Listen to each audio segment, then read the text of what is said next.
And that's what happens a lot of time in the Western world, is we go so far in the grind of our jobs, maybe in the grind of the pursuit for money, excessively the pursuit for money, and perhaps it can even be the excessive pursuit for sexual pleasure, for our excessive need to just got to work, just got to get into that work grind. What happens when we can, from maybe a more innocent place where we're not completely in drug and surgery land yet, but it's like, I can just do coffees. I can just do coffees and ignore the biology of what's going on. I can just dedicate myself to my work and kind of ignore the fact that I'm not really feeling loving connection to myself. I can just ignore. And what happens, and this is what happens with libido a lot of the time, people don't realize that perhaps what the quality of your sexual vigor and your libido could be. And if you knew how it is a barometer for foundational essence in your Jing energy, which is your potential and capacity to ride out a nice long life and not end up degenerating and aging too early. Libido is there as a direct eminence of that capacity we have to ride out and live that nice long life where we don't age prematurely, we don't have disease states coming in prematurely, or we don't become excessively susceptible to symptomology and disease and dysfunctional ways of approaching our sexuality from approaching. A lot of people ignore it for a long time. And when I used to do the market years ago, when I was getting my education of what matters to people up in the northern beaches of Sydney at Frenchs Forest Markets, I would constantly talk about this Jing foundational energy and the way for people, I knew the way for people to turn on the light and be like, this is the way that you will know whether you are on a really nice trajectory or whether you're maybe on a trajectory towards leaking that Jing essence is libido. So I'd just kind of throw it out there.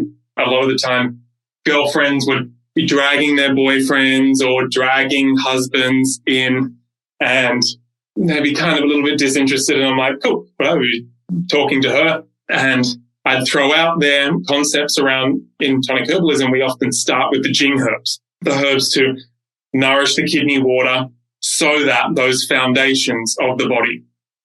Jing, it's a big, beautiful concept. And if you drop into your body and feel right now, what is your potential to get to 80?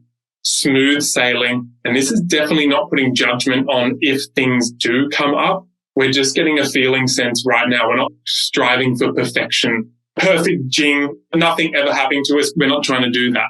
But just because we want to be considerate doesn't mean that we don't drop in right now and start to get a sense of, okay, let's feel Jing right now.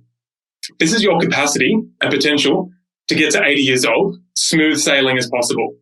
Smooth sailing physically, ensuring that your knees, think about 80, walking up that hill, playing with grandkids perhaps, just playing with any kids. Your knees not slowing you down, your hips not getting all tight and stuck, your lower back not getting really stiff and tight that impedes you completely from moving. That emerges from this concept we're talking about, Jing. And another one is foundational energy, your capacity to not get exhausted consistently. So what is your potential right now to get to 80 years old and feel you are more, tighten it up. Remember, we're in a constant harmonizing journey, tightening to ensure that you are not going into states of exhaustion. Get a feeling of that. That's your Jing. Another shade of Jing is how much libido. And I'm going to use the word in a real nice, grounded, connected to everything else, your desire, that sexual desire. And everyone has different natural constitutional Jing and therefore sexual hunger, sexual vigor, what type of sexual engagement. So I'm not talking about it from an elevated Byron-based sexual scene where everyone's the pressure gets put on to always be kinky and just always want it and blah, blah, blah. I'm not talking about that. I'm talking about you and your perception of your libido and the capacity that you have for the continuous expression, spontaneous expression, healthy expression of your libido and desire up until you are 80 years old. Think about it. You might have kids. You might have 3 kids. Where is it at? You might have a full-time job. You might be throwing yourself into it. Where's that at?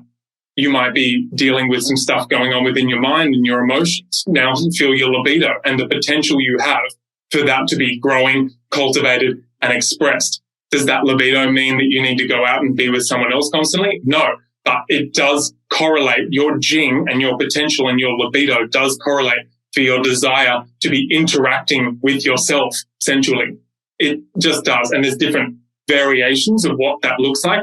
But everyone drop in right now and feel that libido. It's probably that, the knees and the libido and the exhaustion piece.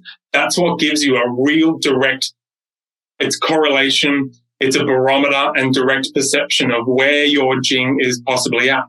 Some of you have a really strong constitution for jing, so you know that even if you are exhausted, you're going to be able to bring it back pretty quick. Some of you perhaps don't have that really strong cultivation. And now in feeling that, don't judge yourself. That's just feeling the reality of what your constitution is, but knowing that no matter what, there is going to be your own personal expression of what that cultivation and expression of libido and sexual vigor is from that environment that ensures that that treasure that is jing is cultivated and protected.